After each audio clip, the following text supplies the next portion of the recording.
Hey, how's it going, Robin? Good, good. I just wanted to check in today and let our readers know a little bit about what's going on with you before we release this great piece you contributed to BEQ Pride for our spring edition. How are your people doing, your family? We're going Yes. through this global pandemic, and before we put out this great piece you contributed to BEQ Pride, we certainly wanted to check in with you first and get that human connection. So tell us Yeah. a little bit about what's going on in DC. Are you in DC? I'm in DC, yes. Okay. All right. Well, I thank you for reaching out to even ask because, it's a crazy time, and quite honestly, it is a little scary. So it always helps to have that human element like this, to check in. So I appreciate that. I'm well. I'm maintaining, quarantining. And my family is all doing well. Most of my family is back in North Carolina. Um, and I was raised with like older folks, so it is kind of a high concern for us. Our family with our grandparents and aunts, and my grandfather actually cares for our great aunt. And we live really well. They're from a really small town, so it really is actually something that we are concerned about. But all is well. Yeah, that's good to hear. And, the fact that, we can dwell on what's happening out there in the world, or we can get our hearts and minds together on building for a future, a better future. And so when we think about your contribution to this BEQ Pride magazine this time, um, it's about America's invisible third world. We're going to invite people to go ahead on our website and take a look at the article, because we're obviously social distancing and physically distancing with the magazine because we're not out at all of our events being able to get it. But at least people can get a feel for what you were thinking, what's going on in your world, and like what's to come. So how about you do that? Sure, yeah. So with America's invisible third world, it's my, metaphor and analogy for all of like the marginalized groups in society. So spoiler alert, I did spend some time in prison. I was convicted for a felony in a DWI involved accident where someone actually lost their life. And, as a college student, I found myself in prison. And while I was there, I write a lot. And so the project I'm working on, Letters from America's Third World, is based on a compilation of my writings from when I was incarcerated. And as I reread them now, as an adult and with, slightly removed, what I realize is that our prisons are actually made up of folks from this invisible third world within our society, right? So again, those marginalized, whether that's poor people, homeless people, right? Black and brown communities largely.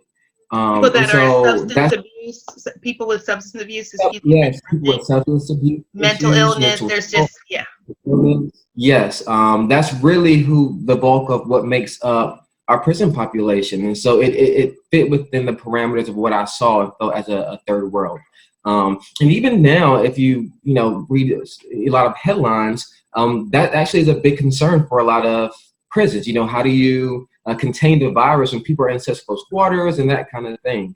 So that's kind of where I was going with the article and what the project is about. Really, just like highlighting and shedding new perspective on how we can look at the criminal justice system, and how we can maybe make it a little better Well, it's so for funny. Let me see if I can get to page 16.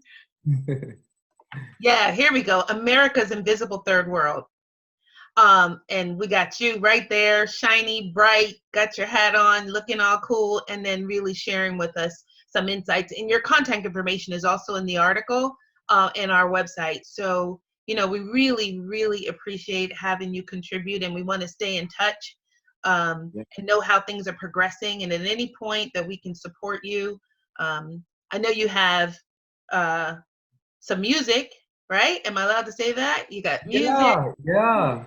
You got a podcast, that's got lots of voices and lots of different people, and it's really exciting for somebody at least my age to hear people your age really talking about how you see the world. It's truly insightful. So anything else you're working on that we should know about? Yeah, so and thanks for that. Yeah, so The project Letters from America's Third World, it really is a like a multimedia experience. It's because again, it's like I learned so much from that experience, and now as I'm in the place of utilizing and leveraging every piece of me to the most effectiveness.